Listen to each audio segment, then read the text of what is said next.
Hello students, હું છું Savaliya sir અને મારી YouTube channel Savaliya sir chemistry ટ્રેનરમાં આપનું સ્વાગત છે. આપણે રાસાયણિક સંયોગીકરણના નિયમો ચાલી રહ્યા છે.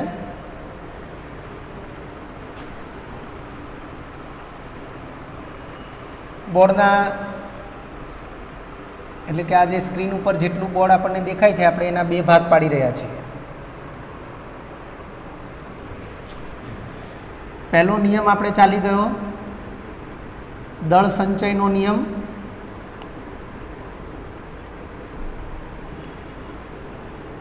બીજો નિયમ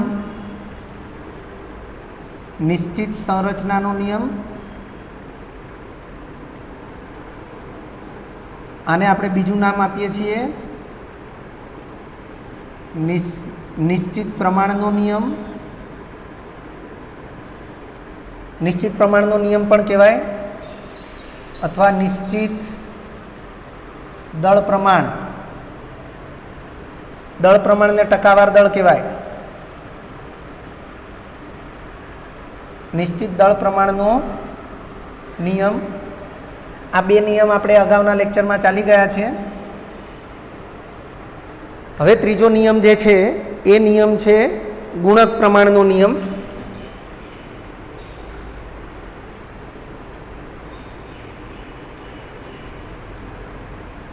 ગુણક પ્રમાણનો જે નિયમ છે એનું એક સરળ વિધાન હું અહીંયા લખી રહ્યો છું. સરળ વિધાન આ પ્રમાણે થશે: જ્યારે બે ભિન્ન તત્વો એકબીજા સાથે સંયોજાઈને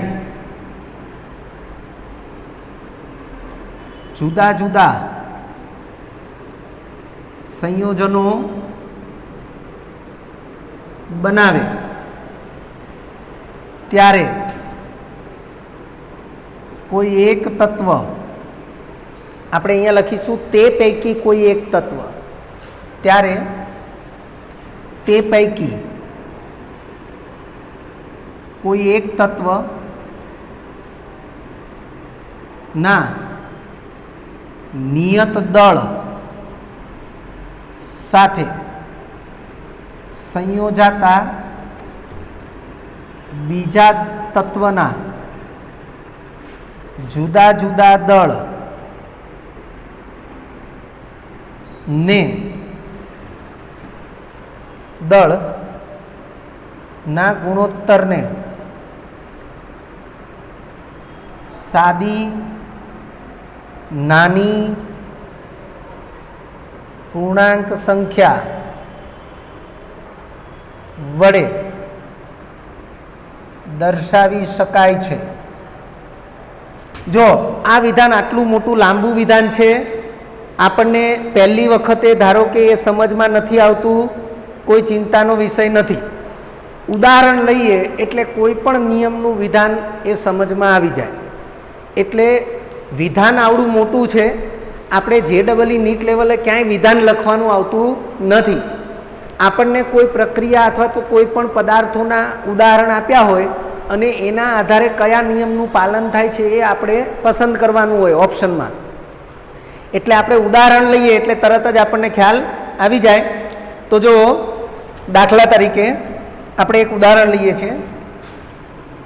દાખલા તરીકે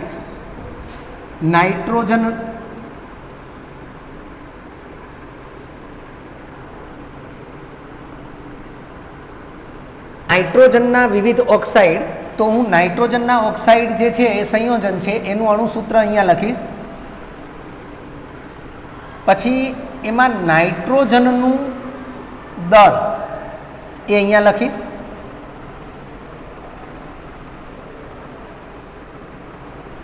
પછી ઓક્સિજનનું દળ એને અહીંયા લખીશ.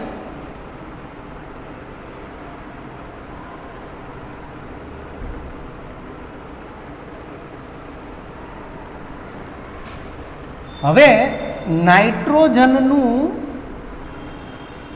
નિયત દળ એ હું અહીંયા લખીશ.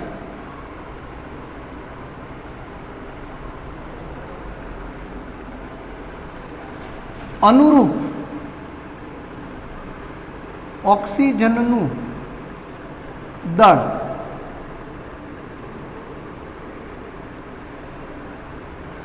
એ હું અહીંયા લખીશ અને ગુણોત્તરની સાદી નાની પૂર્ણાંક સંખ્યા એને હું અહીંયા લખીશ.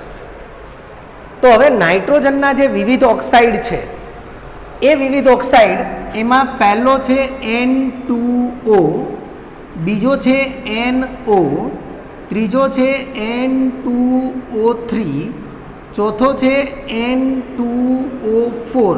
આ N2O4 છે એને અથવા કરીને NO2 પણ લખી શકીએ. પાંચમો છે N2O5. આ નાઇટ્રોજનના વિવિધ ઓક્સાઇડ છે.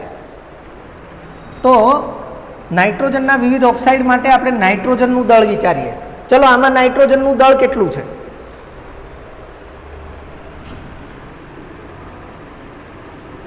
ચૌદ દુ 28.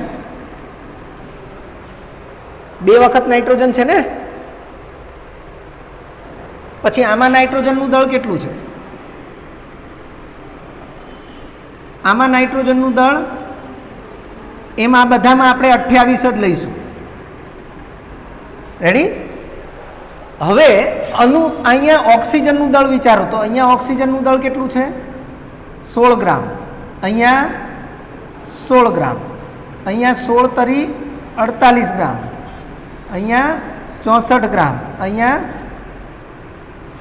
80 ગ્રામ. આપણે જો આને ધ્યાનમાં લઈએ છીએ એટલે અથવા કરીને NO2 ને ધ્યાનમાં લેવાનું નથી. હું બોલું એ સમજાઈ ગયું દરેકને? કે આપણે N2O4 એને ધ્યાનમાં લઈએ છીએ તો આપણે NO2 ને ધ્યાનમાં લેવાની જરૂર નથી. હવે જુઓ અહીંયા નાઇટ્રોજનનું નિયત દળ એવી વાત થઈ રહી છે. તો નાઇટ્રોજનનું જે નિયત દળ આપણે જોઈએ એ નિયત દળ એ અહીંયા તમે જુઓ 28, 14, 28, 28, 28. નિયત દળ આપણે બધા માટે 14 લઈશું. હવે 14 કેમ લઈશું? તો આપણે એવું વિચારીશું કે આમાંથી કોઈ પણ ઓક્સાઇડ બને એમાં નાઇટ્રોજનનો ઓછામાં ઓછો એક પરમાણુ ભાગ લે છે અથવા 1 મોલ પરમાણુ ભાગ લે છે એવું આપણે વિચારીએ. તો એક નાઇટ્રોજન પરમાણુનું દળ જે છે એને આપણે ન્યૂનતમ દળ તરીકે લઈશું. આ સમજાઈ ગયું દરેકને? હવે અહીંયા જુઓ 28 ગ્રામ નાઇટ્રોજન હોય ત્યારે 16 ગ્રામ ઓક્સિજન છે. તો આપણે 14 ગ્રામ નાઇટ્રોજન હોય એટલે 28ના અડધા થયા. તો 16ના અડધા આપણે અહીંયા ઓક્સિજન કેટલા લેવા પડે? 8. એ જ રીતે અહીંયા 14 ગ્રામ નાઇટ્રોજન છે તો 14ના 14 જ રાખ્યા તો ઓક્સિજન 16ના 16 જ રહેશે. એવી રીતે અહીંયા 28 ગ્રામ નાઇટ્રોજન છે એના અડધા કર્યા તો અહીંયા 48ના અડધા કેટલા થશે? 24 ગ્રામ ઓક્સિજન થશે. 28ના અડધા 14 ગ્રામ નાઇટ્રોજન છે તો 64ના અડધા 32 ગ્રામ ઓક્સિજન થશે. અહીંયા 28ના અડધા 14 ગ્રામ નાઇટ્રોજન છે તો ઓક્સિજનના અડધા એટલે કે 80ના અડધા 40 ગ્રામ ઓક્સિજન થશે. હવે આપણે ક્રમ બાય ક્રમ એટલે કે સ્ટેપ બાય સ્ટેપ આપણે શું કરીએ છીએ? ગુણોત્તર લઈએ છીએ. 8/16 ગુણોત્તર શું આવશે? 1/2. એવી રીતે હવે 16/24 પછી એવી રીતે 24/32. તો તમે જુઓ સાદો આ ગુણોત્તરની સાદી નાની પૂર્ણાંક સંખ્યા જે છે એ 8 એકાનો ઘડિયો છે. હા કે ના?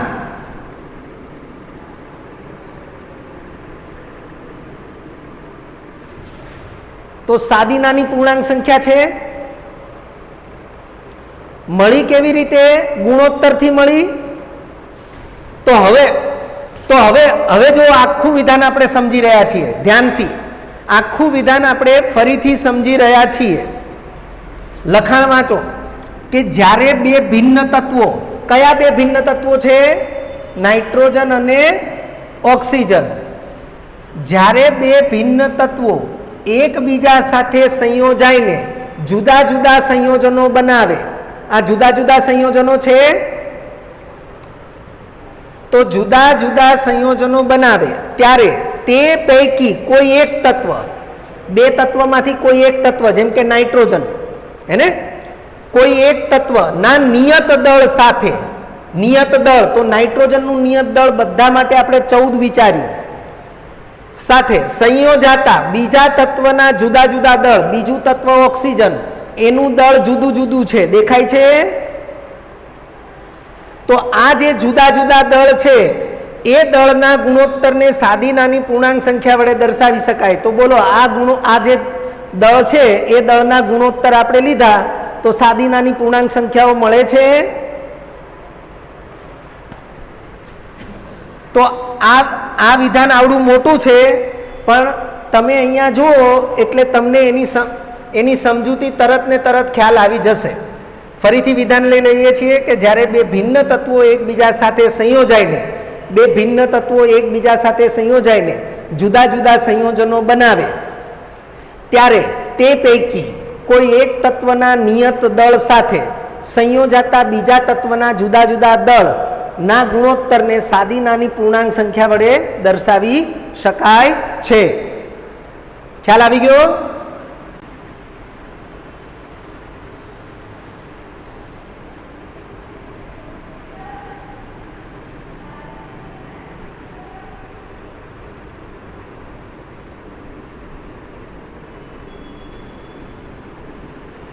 ગેલ્યુસેકનો વાયુમય કદનો નિયમ.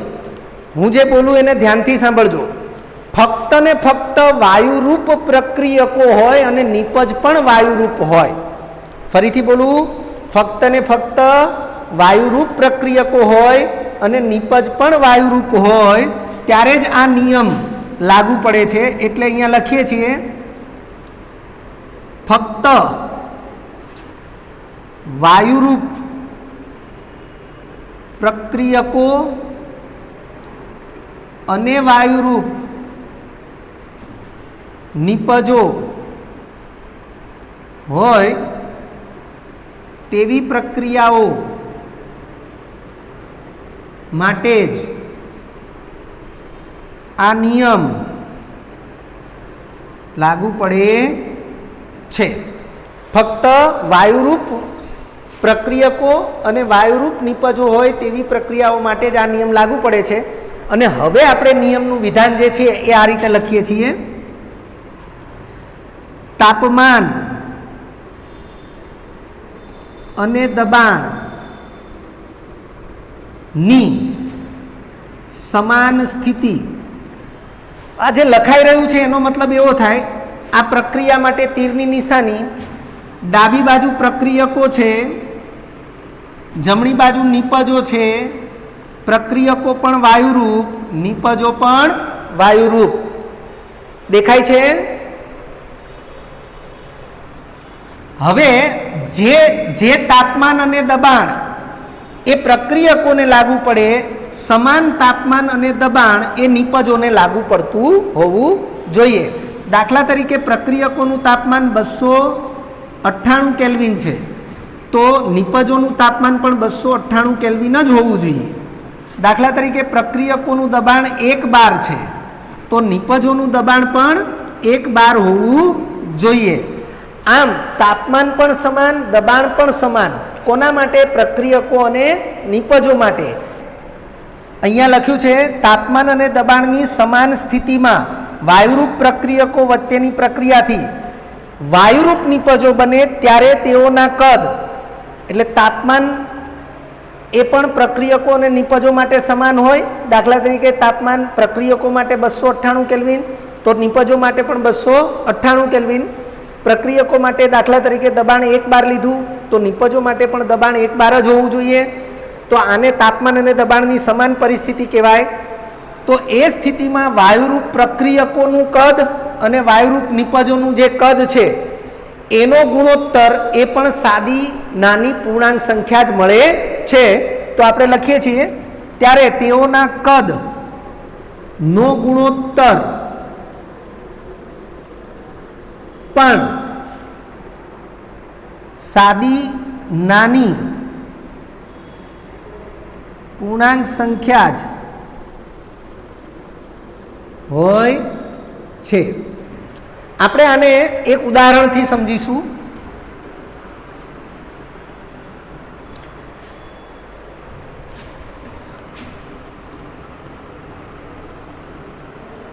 અહીં વાયુરૂપ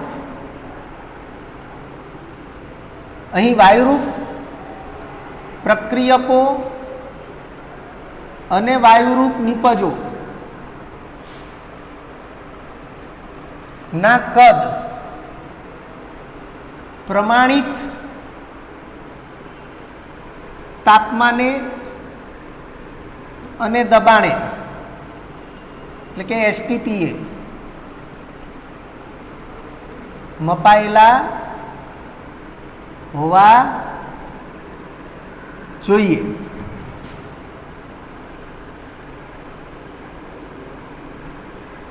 એટલે કે એસટીપીએ 1 મોલ વાયુનું કદ 22.4 લીટર. ખબર છે ને? એસટીપીએ 1 મોલ વાયુનું કદ 22.4 લીટર થાય છે. તેને ધ્યાનમાં રાખવું જરૂરી છે. દાખલા તરીકે એમોનિયાની બનાવટ, એમોનિયા વાયુ સૂત્ર શું થશે? NH3. હવે અહીંયા લખ્યું છે એમોનિયાની બનાવટ, તો એમોનિયા પ્રક્રિયક તરીકે હોય કે નિપજ તરીકે? જેની બનાવટ હોય તે નિપજ તરીકે હોય, એટલે NH3 વાયુ છે. તો હું અહીંયા ગેસ લખી દઉં છું. આના ઘટક તત્વો કોણ કોણ છે?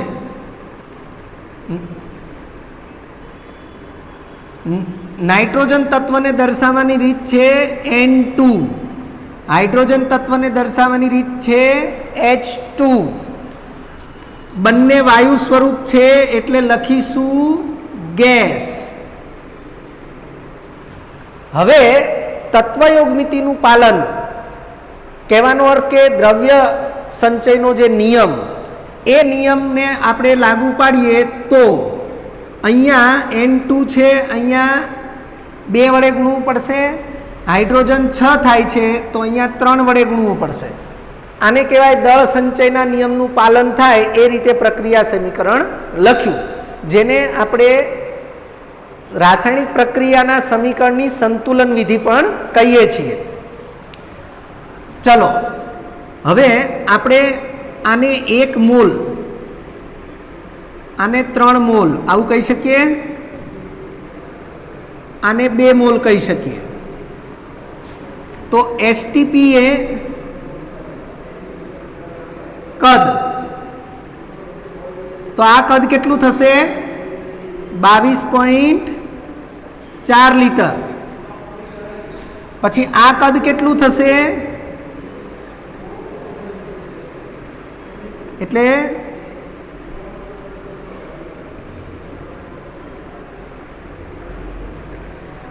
67.2 લીટર. આ કેટલું થશે?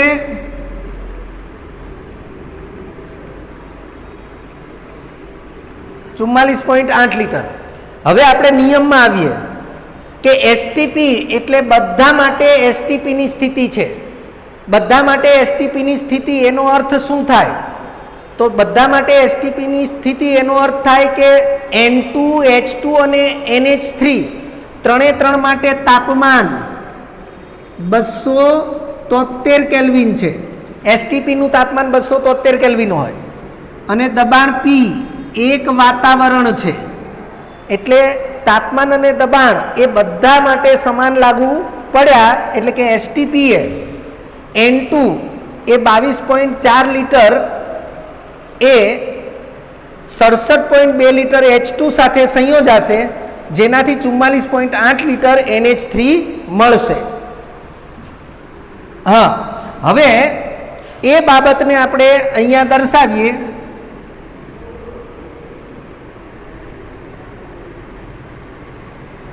એટલે કે એસટીપી એ 22.4 લીટર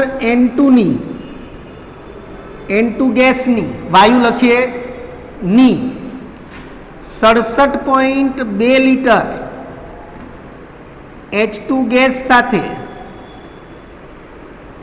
ની પ્રક્રિયાથી 44.8 લીટર NH3 ગેસ મળશે. તો એનો સાદો ગુણોત્તર વિચારીએ. આથી કહી શકાય કે N2 અને H2 કદ પ્રમાણથી કહી શકાય કે N2 અને H2 વચ્ચે 1:3 કદ પ્રમાણથી, બરોબર છે ને? તમે 22.4 ભાગ્યા 67.2 કરો તો 1:3 આવશે. 1 કદ પ્રમાણથી સંયોજાઈને, આથી કહી શકાય કે N2 અને H2 વચ્ચે 1 કદ પ્રમાણથી પ્રક્રિયા થઈને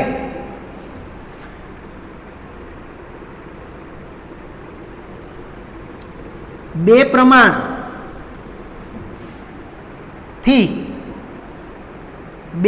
કદથી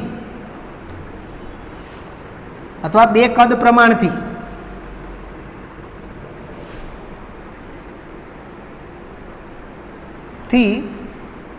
NH3 વાયુ મળે છે. કહેવાનો અર્થ કે તમે મતલબ 22.4 ભાગ્યા 67.2 કરો તો 1:3 મળશે. 22.4 ભાગ્યા 44.8 કરો તો 1:2 મળશે. એવી રીતે 67.2 ભાગ્યા 44.8 કરો તો 3:2 મળશે.